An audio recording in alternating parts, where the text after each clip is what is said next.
Hello everybody, welcome to Project Auto. Today I'm going to be showing you guys my Chrysler 300, what kind of mods have I done to it so far. To the average eye, it might look stock, and performance-wise, don't worry, it is. But there are a few cosmetic changes that I've made. Those of you who are Chrysler owners, you're definitely going to pick up on the cues here, just looking at it. So we're going to take a look around. I've also, in conjunction with this, made a short kind of cinematic video that should be uploaded before this, so make sure to check that out if you haven't already. I'll maybe shoot a link in the description or put it at the end of the video. But pretty much with my Chrysler 300, we've had it for a little bit of background, God knows how many years. It's a 2006 Chrysler 300 Touring. We probably got it 2007, 2008. So we've had it for most of its life. And it's really well maintained. And it is the 3.5 liter V6, which I think is actually really good for this car. Of course, a Hemi is nice, but as far as a luxury ride goes, I think this is the best one to kind of provide that. And of course, reliability too. This one is the most reliable, hands down. So starting from the front here, you can see I've got aftermarket headlights with halos in them and aftermarket fog lights with halos in those as well. In conjunction with that, I've also done a 300C front bumper and of course the trims that come with it. The grille is the original grille that I had. Now, the total for this was maybe less than $500 because I had a guy for paint. So maybe 100 some, 150 for the headlights, got them off of eBay. The fog lights, I don't remember where I got them, I think $50 or something like that. They're like Wrangler style ones. And then I had the front bumper, which I also bought off of Google somewhere. And that was actually very cheap. That's kind of what got me to do this facelift. I saw the 300C front bumpers go for $150 probably, and or 180, something like that, and I was like, wow, that's really cheap. I was originally going with the intent of getting a 300C one, or I'm sorry, an SRT one, but those were really hard to find, and they were really expensive, and I really didn't think it was worth the conversion. Honestly, now the car's starting to kind of show its age a little bit, so I figured this would have been a perfect time anyways to kind of have done this, what I call a facelift. And so, you know, with the really shiny, clean new headlights, fog lights with LEDs, I think it's really kind of updated the front end a little bit more.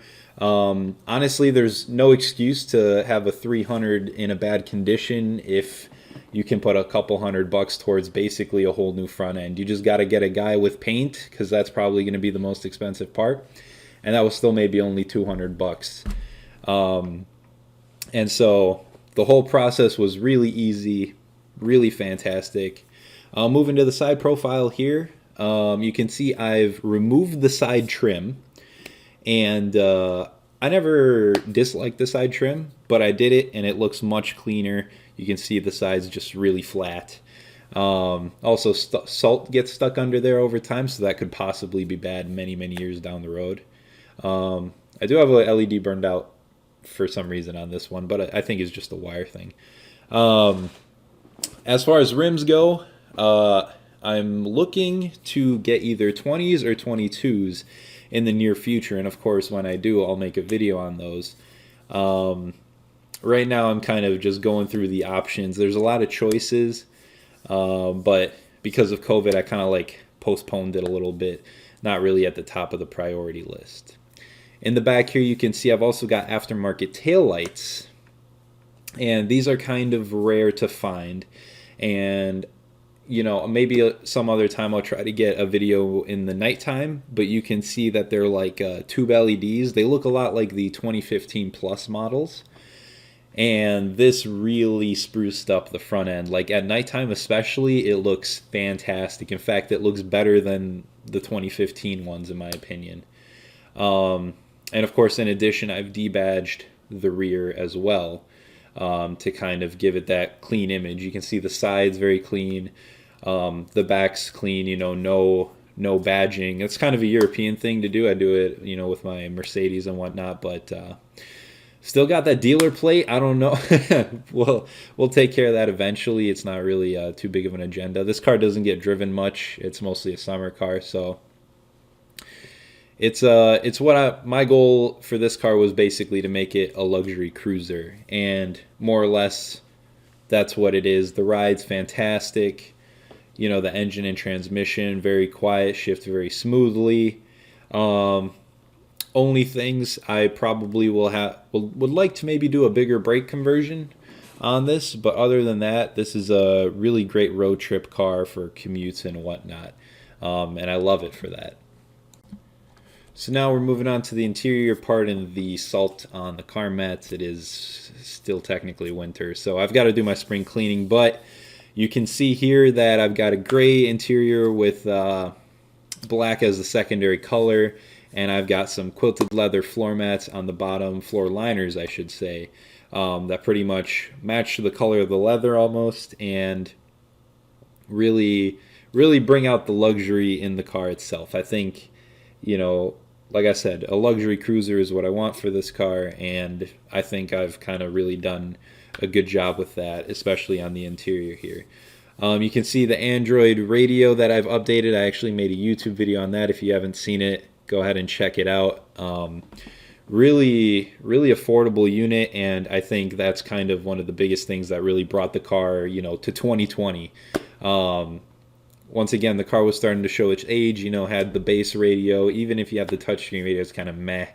But this radio, wow, really does its part in changing the interior. So other than that, I've just kept it really clean. Of course, you know, there's hand sanitizer and stuff all over because of COVID. You'll see here a couple things laying around, but more or less, as far as design goes, I think the interior is mostly done. Maybe consider a steering wheel wrap and maybe some curtains for the rear, kind of like the Rolls Royces have. But those aren't really big on my list, and so at the moment the interior is pretty much, I like it a lot. If I do anything else, it would just be small little tinkering changes. But overall, the car mats and the radio are kind of the biggest things that go along with the color of the interior and leather. And so kind of all the creature comforts that we have in newer cars, they're all in here now. Here I'm just going to demonstrate. So I've got music playing through the head unit via USB. I'll shift it into reverse here, and you can see it's also got a backup camera now on a very large screen. So me personally, I'm indifferent to a backup camera, but it's pretty cool to have. And then here I just have some driving footage just to kind of give you guys a little bit of the full experience from the perspective. But plans for the future, like I said, rims. I'm considering whether I want to do a 300C bumper upgrade, and maybe a front lip as well. If I do like to go overboard, maybe we'll do roof wraps and stuff like that, which I've already done on this car too. But we'll see when it gets there. Anyways, thank you guys so much for watching. Make sure to check out the other videos on the 300. If you have any suggestions, please let me know, and I'll see you guys next time.